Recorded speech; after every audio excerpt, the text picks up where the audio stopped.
Welcome to another video. This is yours truly, and I'm standing outside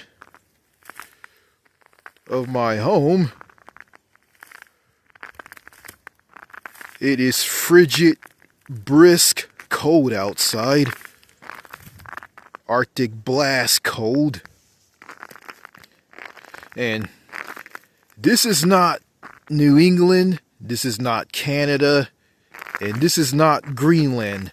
Yeah, Greenland, that autonomous nation that Donald Trump wants to get and make it part of the US. It's not any of those places. This is Texas. More specifically, Eastern Texas or East Texas. So, little snow flurries are falling. How it got like this? A winter snowstorm watch, which morphed into rain and frigid, brisk coldness that froze the street that you see before you. Has black ice on it. I came out here. I slipped, tripped, fell on my ass. Let me start over again. I tripped and slipped and fell on my ass. And I laughed about it. And I slipped again. And I don't want to stay out here because I'll get frostbite. Because I would get frostbite in my feet and my hands. That will lead to my feet and my hands being amputated. Don't want to be graphic, but I'm just speaking the truth here. I know you guys don't want to hear that, and I don't want to hear that either.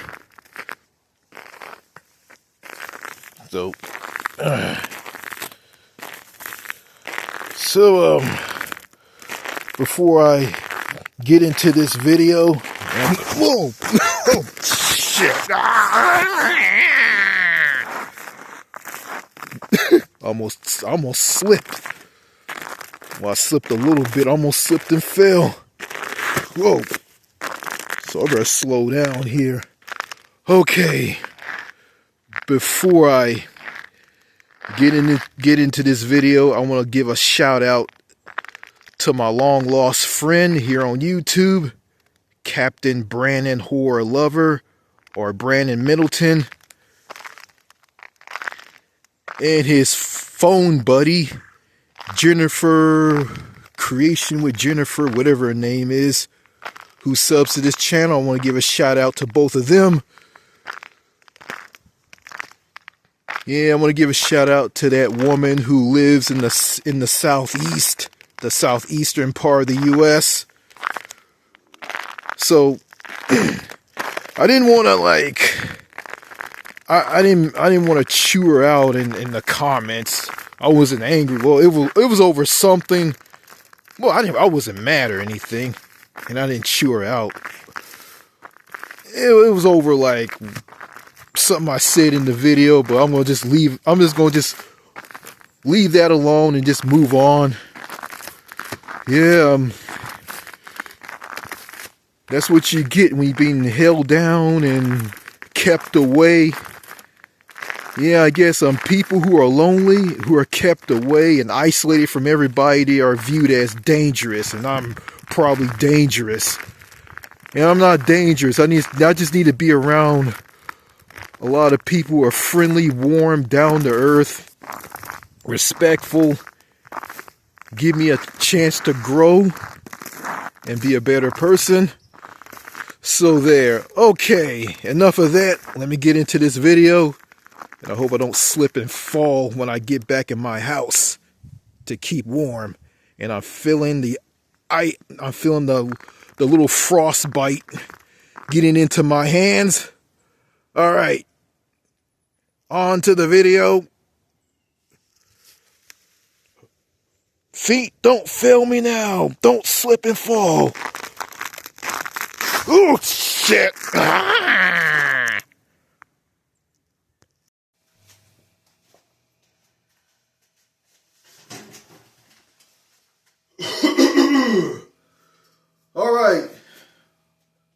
this is the video that all of you want to see.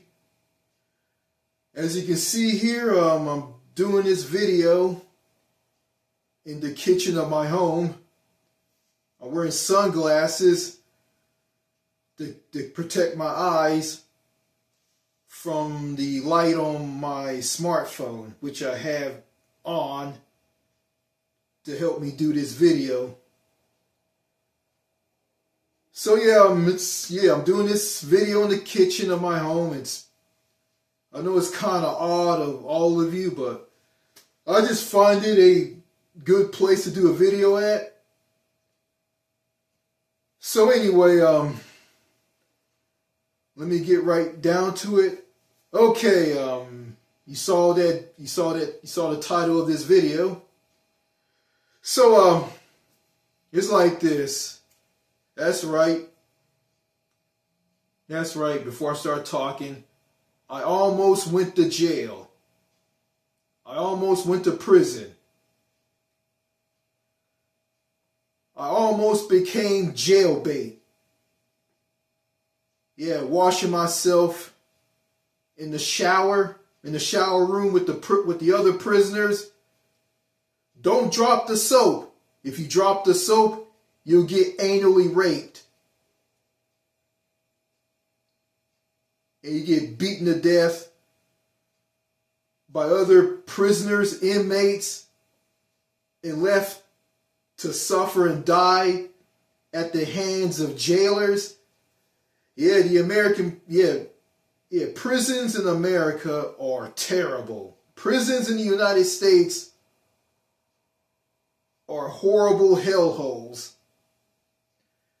And I almost ended up in that environment.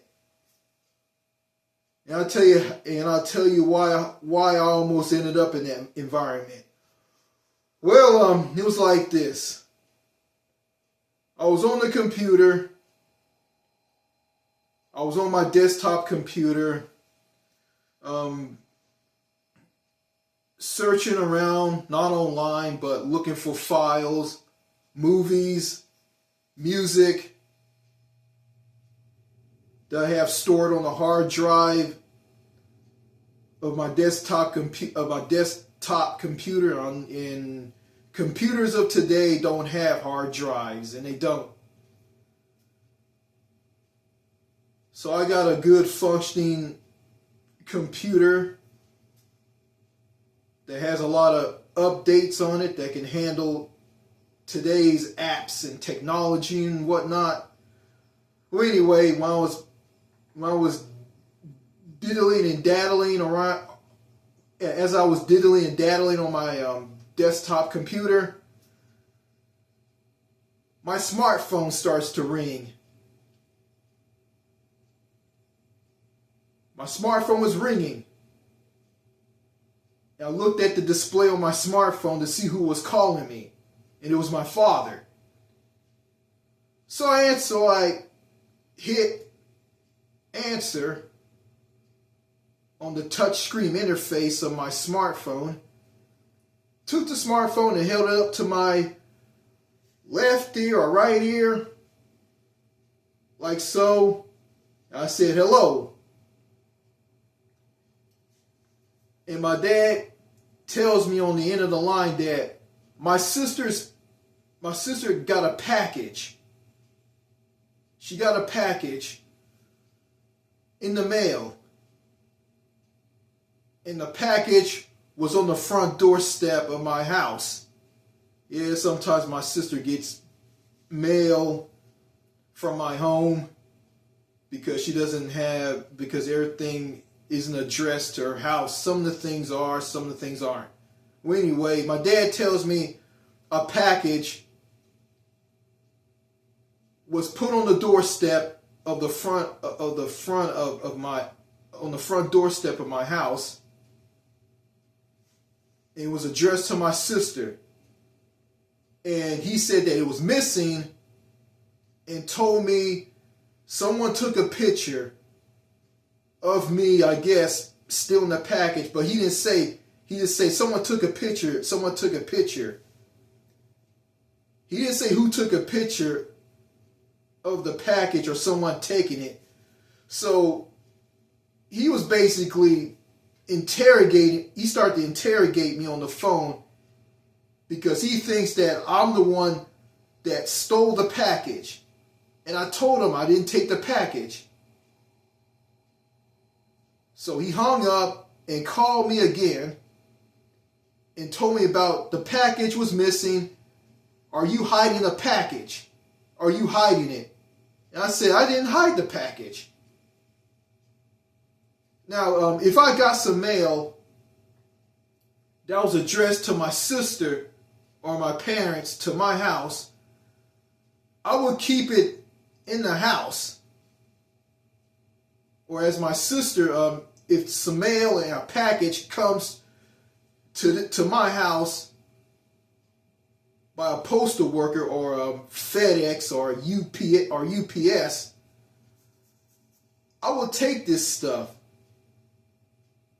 and take it to her house.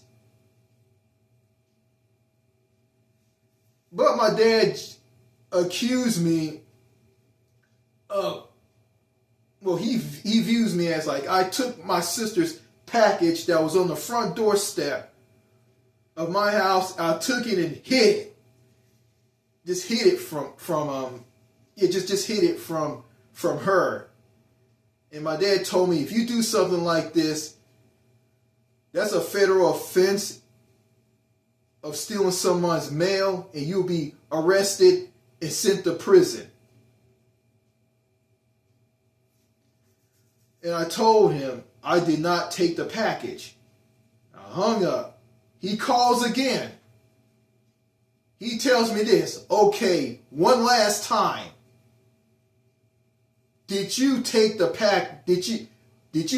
package and hid it from your sister? Or however you said it. I said, I didn't take the package. I said, I did not take the damn package. And he said, okay, have it your way. I said, yeah, whatever. And thinking all of that, he told me that my sister called the police, and the police were on their way over here. Okay, I didn't care. But deep down inside, there was a part of me that was kind of scared. And so when the police showed up, when my mother showed up here before the police, then when the police showed up, it was just basically two police officers. One of them showed up. Well, actually, after my sister, my mother, and my father showed up at my house, the police showed up. And the cops want to know who to talk to and all of this, the missing package. So my sister pointed to me to the cops. And one of the cops said this, "What's wrong, brother? What's wrong? What seems to be the problem?" And I had a hard time explaining to the police about what was going on, but I didn't know what was going on. I couldn't talk straight. I couldn't make sense because of my disability, or the fact that I didn't get enough sleep.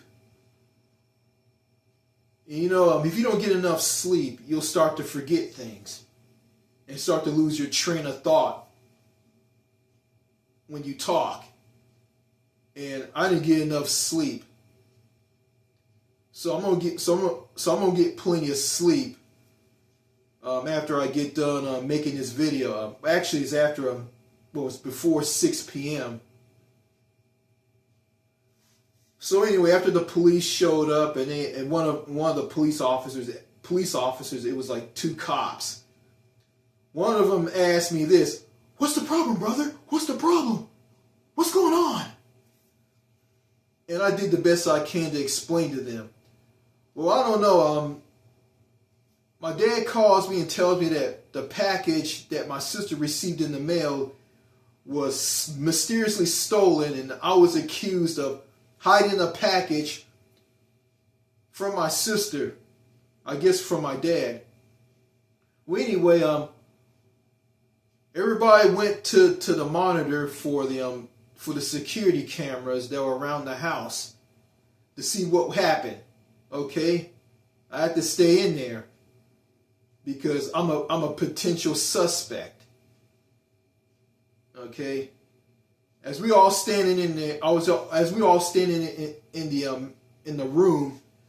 They had the monitor and the DVR security camera system. That's where all the cameras outside the house, this house, was all connected to. We all standing in there. We're all standing in the room. The two police officers, my sister, my mom, my dad, and myself.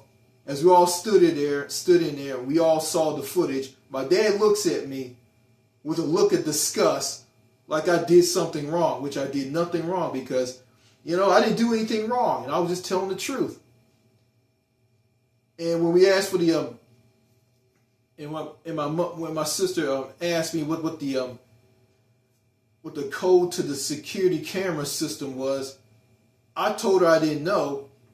She said that I was lying, and she said I also lied about some car keys, a key fob, and a key to a car that my dad has. My dad drives a Cadillac.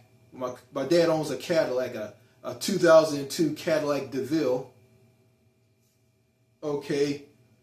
When my sister brought the car back into the garage, she lost it. She lost the key in the key fob, and I found it. I found the key in the key fob outside in the front yard of my house. It was laying in the front yard next to the street when I was getting ready to cut the grass. This was back in the last days of September of 2025. I found the key in the key fob, and my sister told me to look for them in the garage. I looked in the garage where the car was kept at, and it was nowhere to be found. They were nowhere to be found. And I found them outside, and I told my sister, I told everybody, my parents, that I found the key in the key fob in the front yard of the house. And also me not knowing the code to the DVR security camera system with all the cameras hooked up to it. And my sister accused me of lying. So I just told my sister the security camera DVR code. It was from the old one. This was a new one. The old one was replaced because the cameras were knocked out by a storm along with the system. That's from the old one. I just said the code from the old one, and it just went and just opened the whole. Opened the whole new security camera DVR system up that allowed to watch recorded footage from the cameras. Okay, everybody watched the recorded footage from the cameras. Just one for the front of the house, and it showed a man with a package getting out of the car and going to my house. Then he left with the package, got in his car and left. My dad turned to me and said, "You can go now." And after that, my dad came up and said this to me: "You're a good man."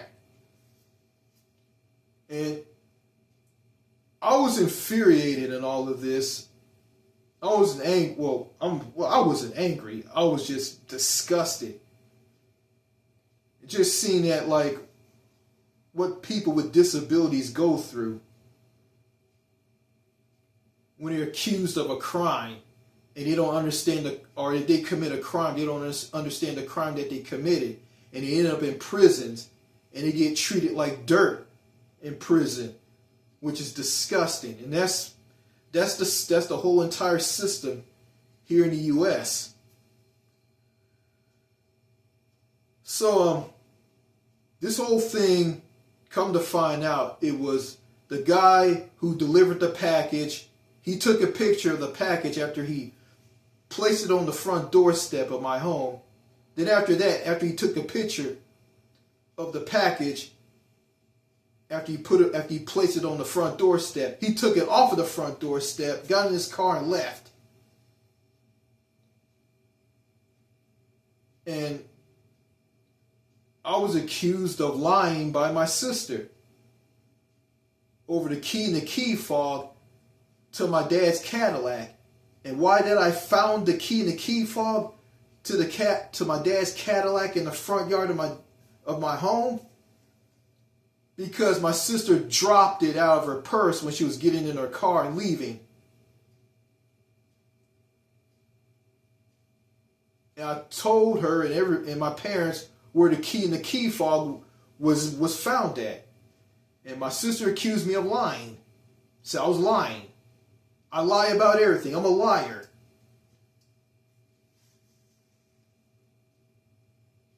So I'm glad that I avoided having the handcuffs slapped on me by one of those two police officers and taken to jail and taken to prison.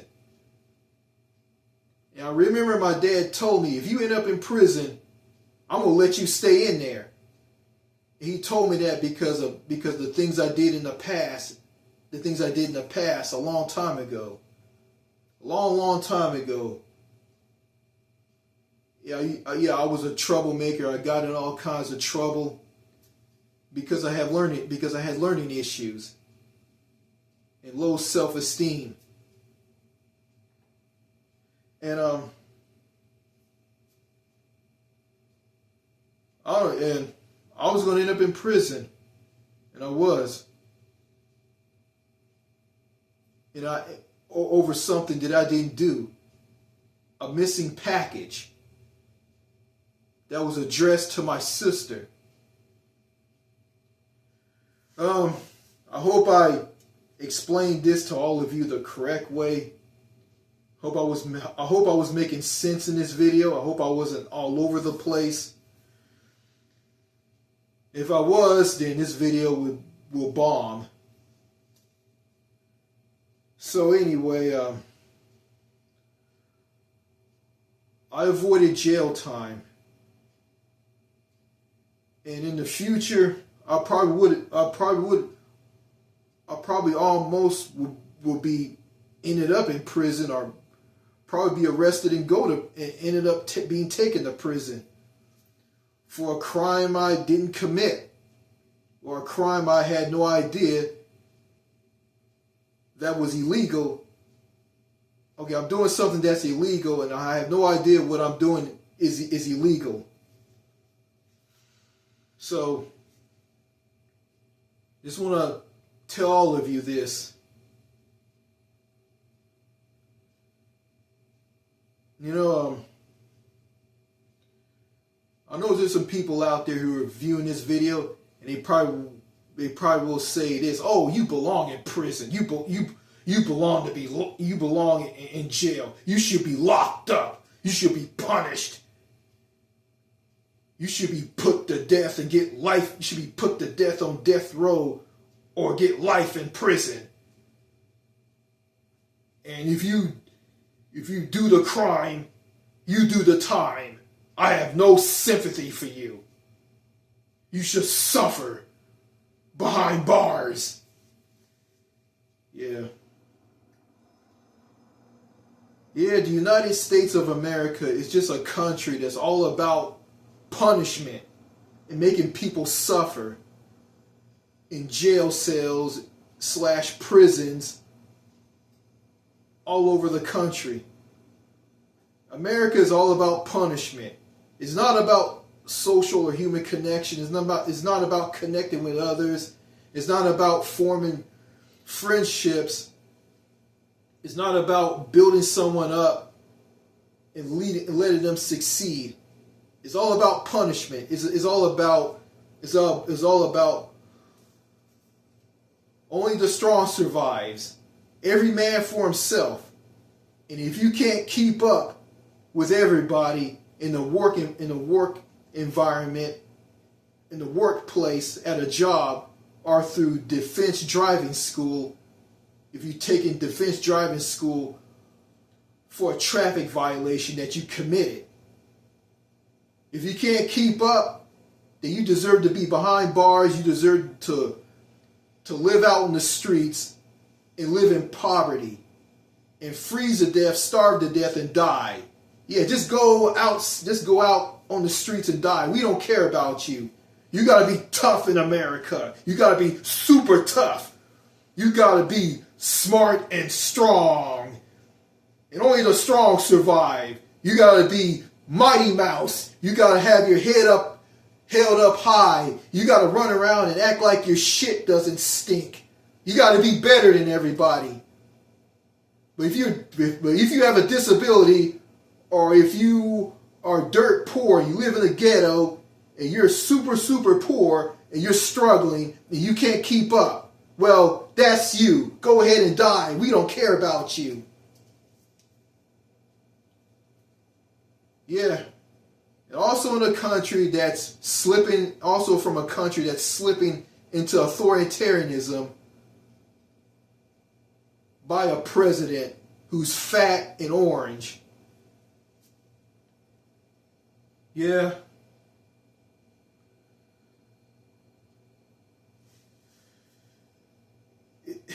I don't know. I don't know if I'm going to be able to move overseas. I'm probably going to be stuck here in America for the rest of my life. But I'm going to try my best to get out of this country. And I am.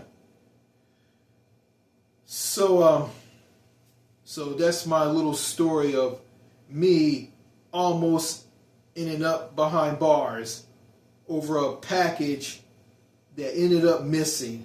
And I was accused by my dad for stealing this package from my sister, but actually, come to find out, my sister just automatically accused me of taking this package from her after it was delivered here to my home, and just took the package from the front doorstep and hid it from her. And if you do something like that with someone's mail, that's a federal offense, and you can get jail time for that. And I'm not going to do something like that. If mail is delivered to my house for somebody, I would take that mail and give it to them. I'm not going to hide it from them. But I guess my sister thought that I took this package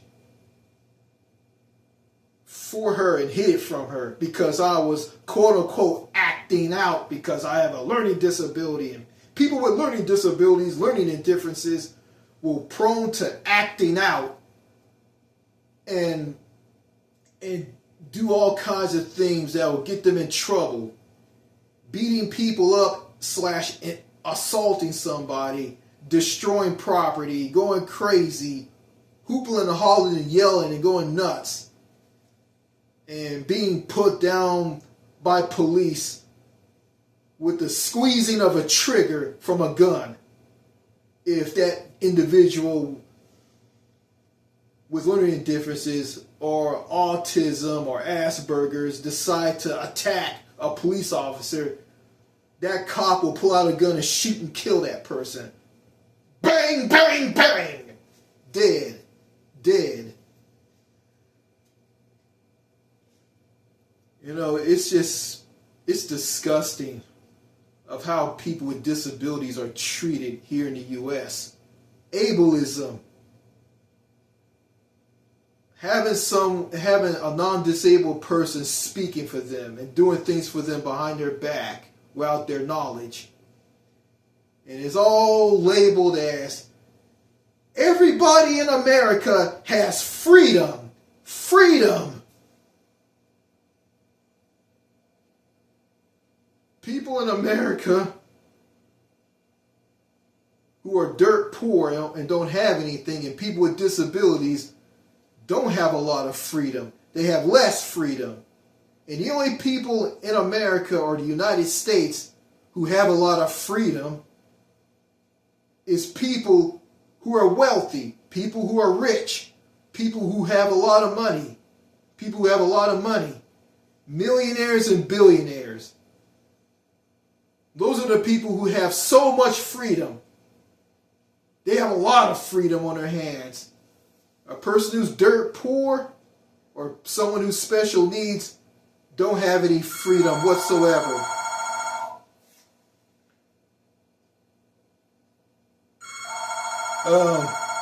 That's the phone ringing.